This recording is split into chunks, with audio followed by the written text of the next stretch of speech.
জয় নিতাই, গৌর হরি বল। বৃন্দাবন ধাম থেকে বলছি। প্রতিদিনকার মতো আমরা কিছু শাস্ত্র সিদ্ধান্ত অনুযায়ী ভাগবতীয় আলোচনায় ব্রতী হয়েছি। আজকের আলোচনার বিষয়টাও খুব সুন্দর, আপনারা মন দিয়ে শুনবেন, ভালো লাগবে আপনাদের। ভক্তির পথে চলতে গেলে শাস্ত্রীয় সিদ্ধান্ত অবশ্যই আমাদের জানা উচিত। আজকের আমাদের আলোচনার বিষয় পরমাত্মা। পরমাত্মা মন, বাক্য ও চিত্ত থেকে অনেক দূরে। পরমাত্মা ভগবান মন, বাক্য ও চিত্ত থেকে অনেক দূরে। এটা কার অভিমত? এ বিষয়ে আমরা ভাগবত থেকে কি জানতে পেরেছি? এর জন্যে আমরা সিদ্ধান্ত অনুযায়ী যে শাস্ত্রের সাহায্য নিয়েছি সেটা শ্রীমদ্ ভাগবত মহাপুরাণ, তার অষ্টম স্কন্ধ, তৃতীয় অধ্যায় 8 থেকে 11 নম্বর শ্লোক।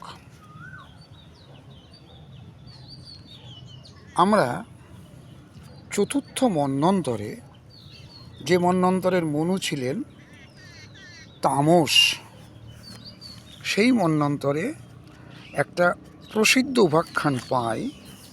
সেটা হচ্ছে যে গজরাজ গজেন্দ্র এবং গ্রাহ অর্থাৎ কুমির, এই উপাখ্যানটা আমরা অনেকে কম বেশি জানি। এখন কথাটা হয়েছে যে উভয়ের মধ্যে 1000 বছর যুদ্ধ হয়েছিল, আপনারা জানেন। কিন্তু এখানে একটা প্রসঙ্গ এসেছে যে আমরা যে ভগবান প্রাপ্ত হতে চাই, ভগবানের ভক্তি লাভ করে, প্রেম লাভ করে ভগবানের চরণে পৌঁছাতে চাই, সেই যে পরমাত্মা ভগবান, তিনি মন, বাক্য ও চিত্ত থেকে অনেক দূরে। এটা কে বলছেন? আসুন সেই উপাখ্যান থেকে আমরা জেনে নিই। এর জন্যে আমরা অষ্টম শ্লোক থেকে শুরু করব। তার আগে, যখন গজেন্দ্র দেখেছিলেন 1000 বছর যুদ্ধ করার পরেও তিনি কুমিরের সঙ্গে পেরে উঠছিলেন না, তখন তিনি ভগবানের শরণাপন্ন হয়েছিলেন।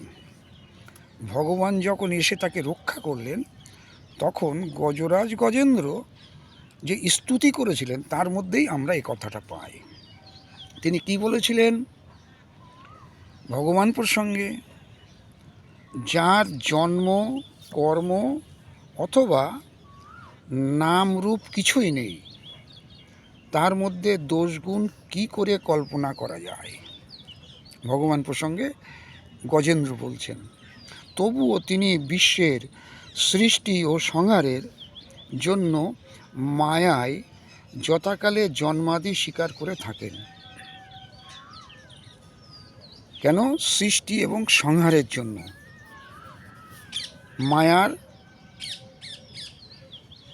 মায়ায় যথাকালে জন্মাদি স্বীকার করে থাকেন। সেই অনন্ত শক্তিমান ঐশ্বর্যময় পরমাত্মা, পরব্রহ্ম পরমাত্মাকে নমস্কার। তিনি অরূপ হয়েও বহুরূপে প্রকাশিত হন।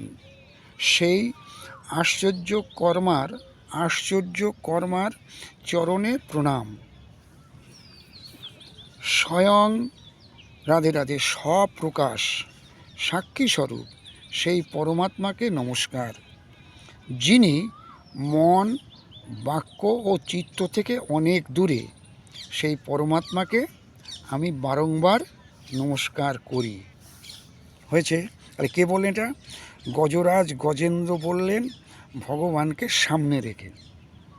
আরও বলছেন সাধক কর্মসন্ন্যাস অথবা কর্মসমর্পণ দ্বারা শুদ্ধ অন্তঃকরণে শুদ্ধ অন্তঃকরণ হয়ে যাকে লাভ করেন, যিনি নিত্যমুক্ত পরমানন্দ ও জ্ঞানস্বরূপ এবং অপরকে কৈবল্য মুক্তি দেওয়ার ক্ষমতা কেবল যার আছে, আমি সেই প্রভুকে নমস্কার করি। এটা বলছেন গজরাজ গজেন্দ্র। কোথা থেকে জানলাম? শ্রীমদ্ ভাগবত মহাপুরাণ ব্যাসদেবকৃত তার অষ্টম স্কন্ধ 3য় অধ্যায় 8 থেকে 11 নম্বর শ্লোক। এছাড়া আরও অনেক স্তুতি তিনি করেছেন, সময় অন্তরে সেগুলো আমরা আলোচনা করব।